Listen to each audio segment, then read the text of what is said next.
Hi, everybody. Welcome back. I wanted to take a few minutes today to talk about concept mapping and how you can use that when you are researching and writing your dissertation.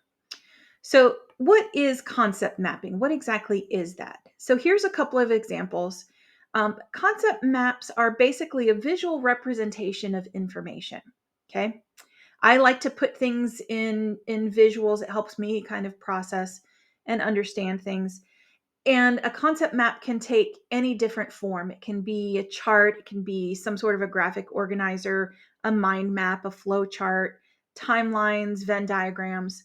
You'll see there's a Venn diagram, timeline, and a mind map here. They are a really great strategy for helping you start with the big picture and then chunk out different areas of content that you need to understand better.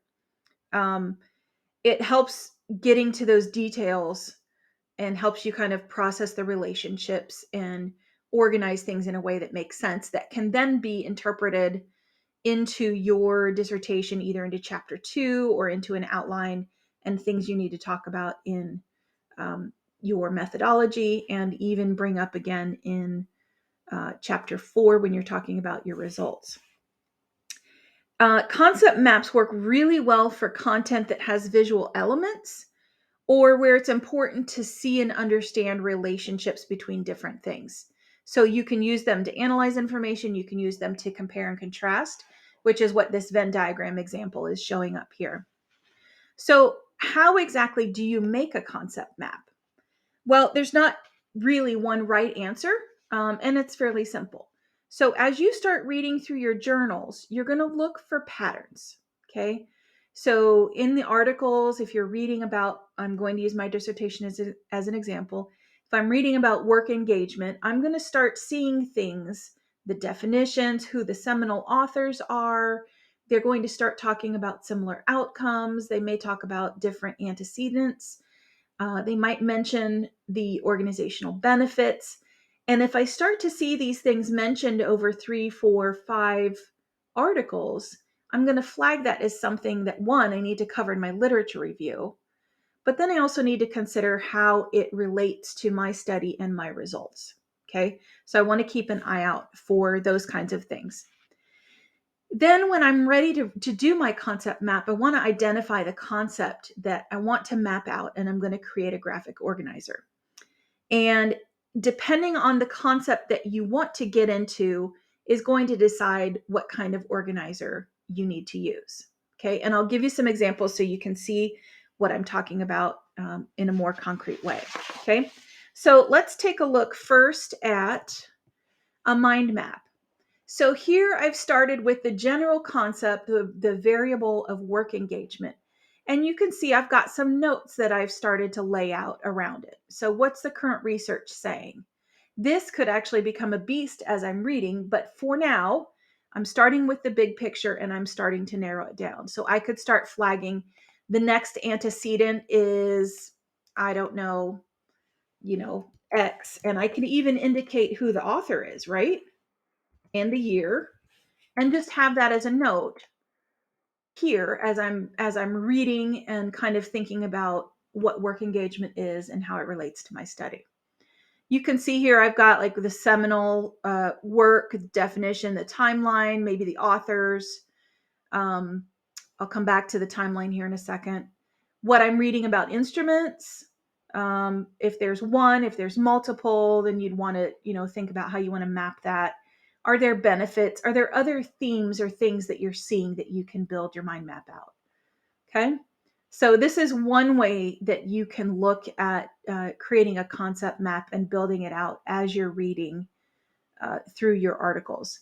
Just a note for you guys, if you've seen what I've done in OneNote, a lot of this is the notes that ended up in my OneNote. And let me see if I can pull it up for you real quick. So here you'll see I have work engagement and then I have all of these different notes. This kind of maps to the mind map that you have here because I've got current research, outcomes, antecedents, instruments, that kind of information. It all kinds of lays out in one note. So this was my way of processing it, but you could start with a mind map and then build your way out. That's one way to look at things. You can also do a Venn diagram where you look at similarities and differences. So here I'm looking at work engagement and psychological capital, and I'm flagging things that are similar. Both of them can be developed. Both of them can be influenced by resources. We're talking about job resources, personal resources. And then I could list out other similarities.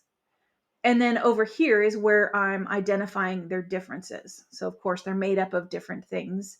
And I could, clearly, I need spell check for PsyCap, but I could list out other characteristics that are different from psychological capital. So you can do that to show how they overlap. And then this can inform your study.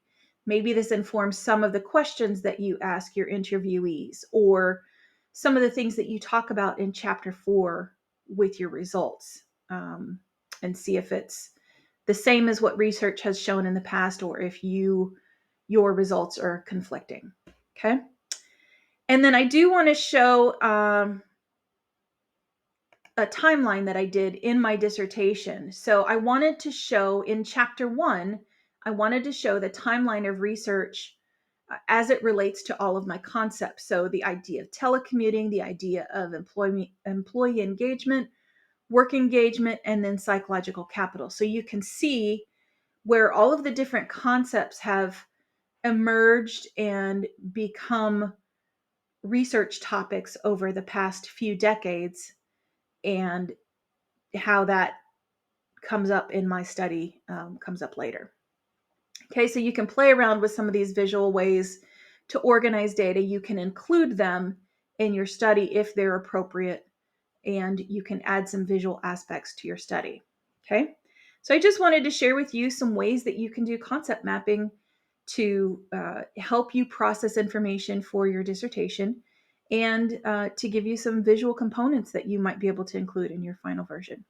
So good luck, and I will see you next time.